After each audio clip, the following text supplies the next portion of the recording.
Alright, I have the Zeiss Ikon SK6 Sperrwelle extra code.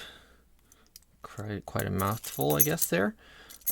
This is a lot like an Assa Twin in that it has 6 top pins. Some of them are spools. There are a couple of master wafers in there, but the top pins in this lock are not really what give it its big security. It's these 5 side pins, and they're a lot like the Twin Combi actually, in that they have to be lifted to the right height, but then also rotated either front, center, or back in order to open. And those interact with a sidebar. So those are pretty tricky actually. They're even worse than the Combi as far as how they talk to you.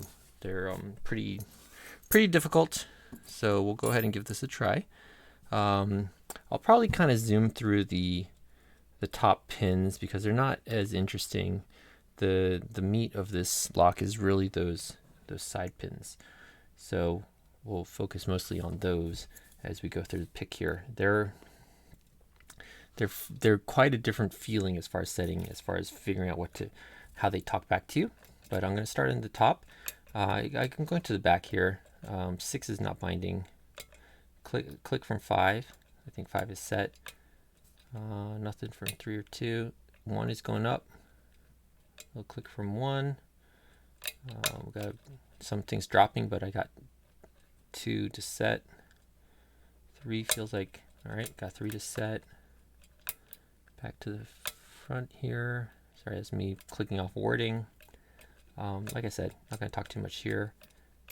5, just click. 6. All right, so 6 jiggling, 5 jiggling, 4 jiggling,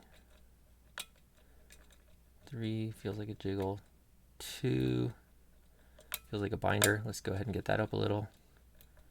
And 1. Let's check it again since I got 2 up. Maybe I dropped something.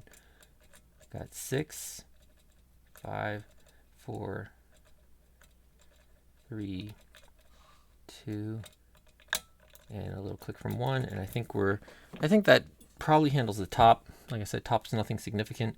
It's these side ones, and these rotate. So if I push on the first one, get a little click from that as it rotates. Then I'll use a really heavy tension, and I'll lift this up, and I'll probably drop these a lot of times as I'm going through them, but I'm lifting pin 1, and there it releases. So I think it has to be around there. Actually, I noticed my lighting is a lot different. Let me get this, see if I can get this fixed a little here. I don't know if I can actually. I don't know how successful I'm being with this. We might have to live with it for one video. I'll try to fix it next time. It's kind of throwing some weird light, a lot of shadows. All right, anyways, back to what we're doing. 1 is now loose. 2 feels a little bit bindering. All right, lifted a little, is now loose. 3 binding, lifting it. Kind of loose. It's kind of like squishy, kind of loose. I would like it's kind of binding. It's not. Number 1, just kind of like a taper, kind of let go when I tapped on a little. It's like binding hard and then just let go after I pushed a little. 3 again, kind of binding a little, then just let go. Back to 1 and 2, kind of binding a little, just kind of let go. So it feels kind of like treating like tapers. They just kind of bump them up into position until you kind of get them all into kind of the right height, but the rotation not correct. So 2's binding kind of hard here. 2's binding really hard. Okay, so this feels almost like it's the right height. See, I can push it pretty hard. Oh, I just pushed it out. Never mind. You get to a point where you can push it pretty hard, but you can't lift it, and then you need to worry about rotation. You can worry about rotation before or after lifting. I feel like you kind of have to mix it. All right, 1 is jiggling. 2's binding kind of a bit. I got a little click, okay? So that click, and I'm lifting 2 a little. No, 2 doesn't feel like it's lifting. So 2's probably not in the right orientation. So I'm going to go ahead and let go of a lot of tension. This might drop some things until I change the rotation on 2. And now 2 is loose. So I think I got the right rotation on 2. 1 is jiggling still. 2 is jiggling. 3 is jiggling. 4 might be that hard thing where I have to set the rotation. 5 also kind of the hard thing. So let's see if we can mess with 5. All right, maybe. I don't know for sure. I have to start from the beginning to count my way back because I lose my place otherwise. 2, 3, 4 is feeling hard. So let's see if we can mess with the rotation on 4. All right, got to click from rotation on 4. 4 is kind of jiggling.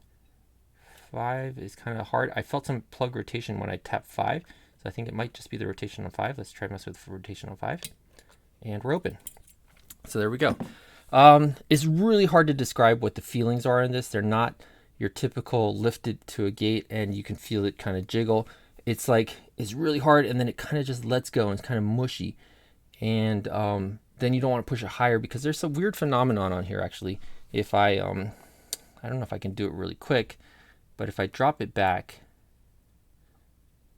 I wonder if I can just get the sidebar to drop in, not the tops. Let's see if I got that. I don't know if I got it. Let's check the tops.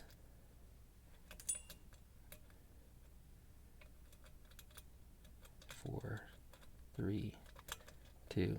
I think I got it. 1.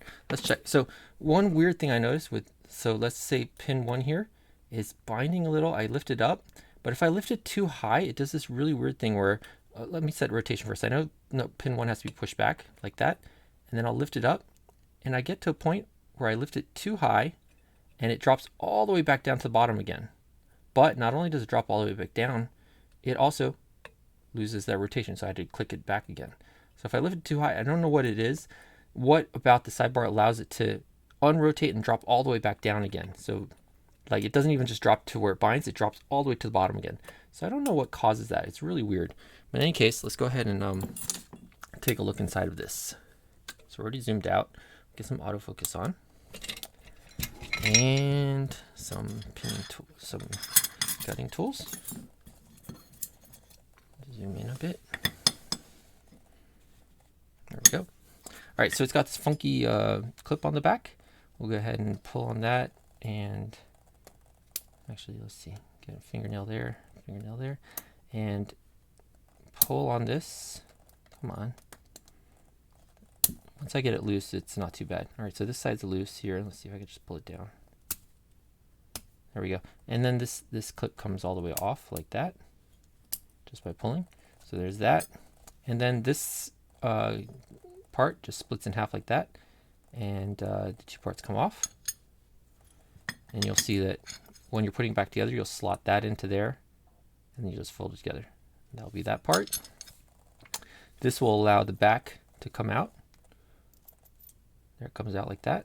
It's got this inner piece here and a spring. There's the spring. All right. Then we're going to want to get a key in here. And you see how it has like a step there. We're going to want to shim that so that the pins don't drop. You see it's got quite a drop to a follower level. So we're going to try to fit a shim in here. This shim is pretty beat up, but we should be able to finagle it in there. And I don't want to get caught on the pins along the way. There are a mix of spools and standards on the top. Oh, I just bent it some. I do want to get it back fairly far, but it doesn't want to cooperate. All right, well, let's see if it rides back with this. There we go, it's riding back with it. Oh, rode back some. All right, so we got that out. I held it like this to catch the sidebar. So the sidebar is reversible, I think. Just looks like that. There's the sidebar. And hard to see here, but the sidebar has these notches like this.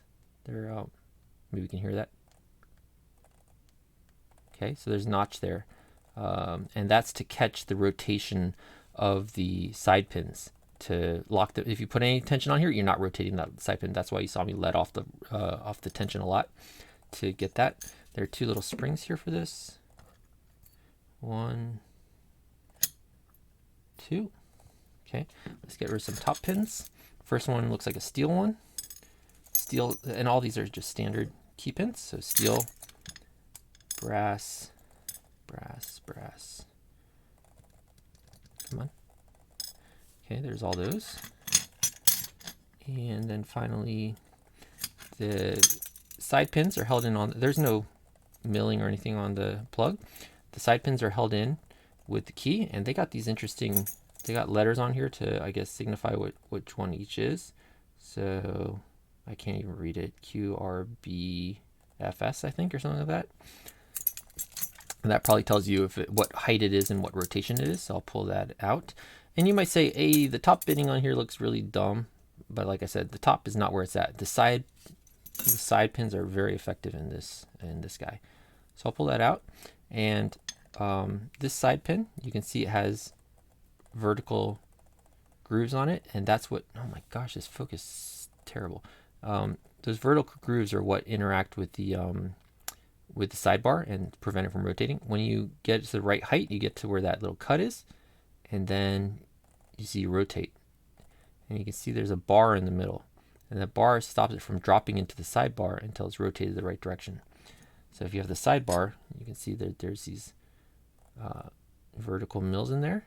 And if you get the right rotation on that, it'll allow this side pin to drop right into there. And it's pretty tight fit there. Okay, you get a little vertical jiggle, of course, and that's what you're feeling for a set pin. That's how that is. So let's take that out.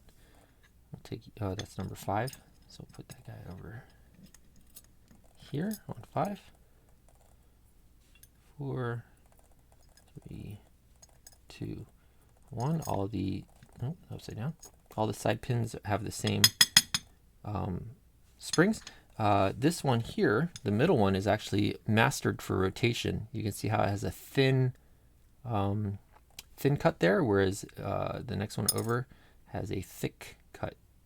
What that allows is this thin one to have a little bit more variation. Come on. A little bit more variation on the rotation. Oh my gosh, that's not a face. A little bit more variation on the rotation. Okay. So I assume that that's how that's mastered. So let's go ahead and put these springs up here, and we'll take a look at the drivers. The drivers, like I said, have a mix of standard spools, and they have some master wafers in there. But because I'm pretty sure, it seems like everybody that's gotten these SK6s, they have these master wafers on the first 3. So the first one here, you're going to see the first thing out is a master wafer. So focusing on that. It's a steel pin with a master wafer, and these master wafers have this interesting like hole in the middle of them. If I can even get a hold of it, I'll lay that down there for you to look at that. I'll take the springs out after. Same thing on, well, number 2 has a spool. You didn't even notice me go through the spools probably as I was picking this. I was just kind of jamming my way through the top pins to get to the interesting side pins on this. That's another spool on 3.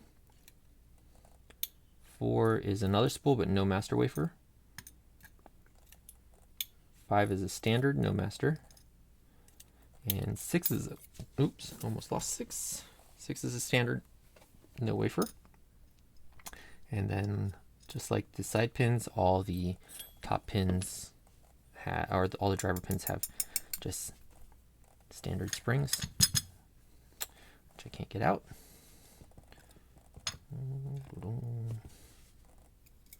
There's one. Another. And one last one. So there we go. Let's go ahead and give a zoom in on this. Like this. And there are all the insides of the Zeiss Ikon SK6 Sperrwelle extra code. So hopefully that helps a little bit. Like I try to focus a little bit on the side pins. And like I said, when you set them, they don't feel like normal. They feel a little bit mushy, and you can rotate them after lifting to height.